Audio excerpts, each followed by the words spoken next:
Krālaus, Brēmani, ko tu domā par Krālau? Nu labi, lai iet.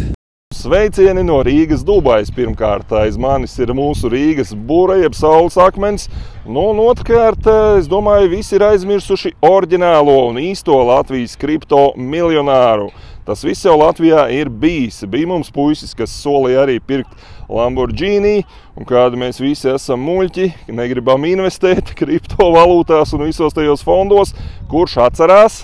Austras bitcoins ir nokrities, ko tu par to saki? Nu, korekcija tirgu. Pilnīgi visi ir, jā. Visi tirgus sarkans. Laiks iepirkties joprojām. Jā, tieši tā. Riepu Austris, jeb kripto Austris, jau ar šo te nodarbojās pirms 2 gadiem. Nu, tagad puisim veselības problēmas.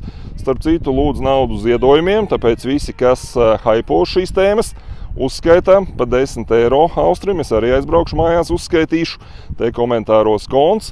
Nu, un mēs arī redzam, ar ko tas viss beidzās. Es domāju, ka te ir lieki komentēt kaut ko. Šobrīd kaut kādā likvidity poolā, ja tu iemet 10 štukas, 2 gadu laikā tev 80 ir apakaļ. Neņemot, bet taisot reinvestu. Okay. Es nesaku, ka tas ir slikti vai ka tas ir labi.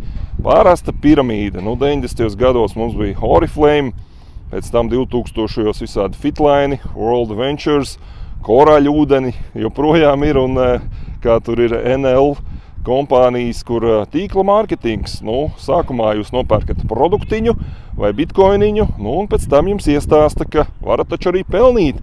Tādā veidā iestāstot citiem, ka lai citi nopērk, viņi būs zem jums nāks komisijas. Nu, un tā piramīda darbojās, kamēr apakšā jauni cilvēciņi pievienojās klāt, tikmēr tas viss griežās. Hello, mister. You are very similar to Crypto Austris. No, I am Prince of Dubai. All right. Sorry, very sorry.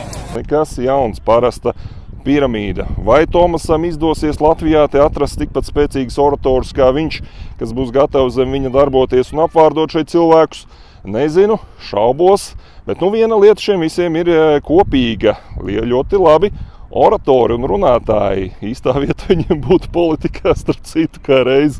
Nu, Austris, man liekas, pat arī mēģināja tur kaut ko savā laikā. Tāpēc, nu, ko te vēl komentēt? Es no Sintex produkta ņēmu un dzīvoju un ēdu, līdz kamēr nonācu pie cita projekta, kurš mani baro katru mēnesi. Un tad es to naudu jau reinvestēju šajā kompānijā. Visu vienkārši. Pilnīgi visu.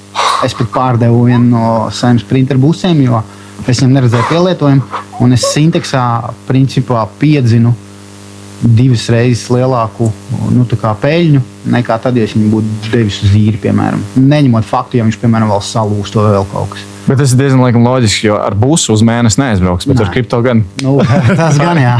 Mani sauc Rudolfs Brēmanis. Pievienojieties labāk šim te profilam. Sekosim līdzi mūsu kripto miljonāriem, bet manā skatījumā tāds Latvijā ir tikai viens oriģinālais kripto miljonārs, un tas ir Riepu Austris. Elementāri.